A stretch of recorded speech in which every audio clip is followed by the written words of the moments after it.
আসসালামু আলাইকুম। এই যে আজকে আমার মেয়ে পাশ করেছে, তাই আমরা প্রবাসী যারা আছি তাদেরকে মিষ্টি মুখ করাবো। সবাই দোয়া করবেন আমার মেয়ের জন্য, যেন সে সামনে ভালো কিছু করতে পারে। চেষ্টা করছি ওরে ভালো রাখার জন্যে, তো আপনারা সবাই দোয়া করবেন।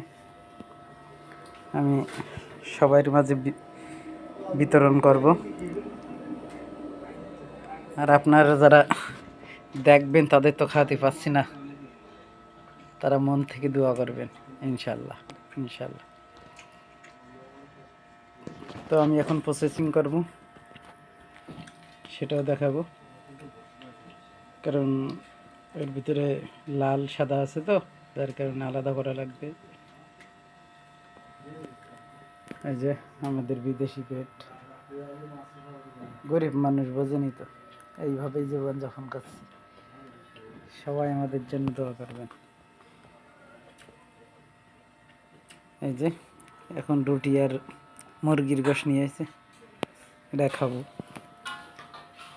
এই তো রাখি। তারপরে সাইজ করার সময় আবার একটু দেখাবো সবার মাঝে যে মালয়েশিয়ার মিষ্টি কেমন।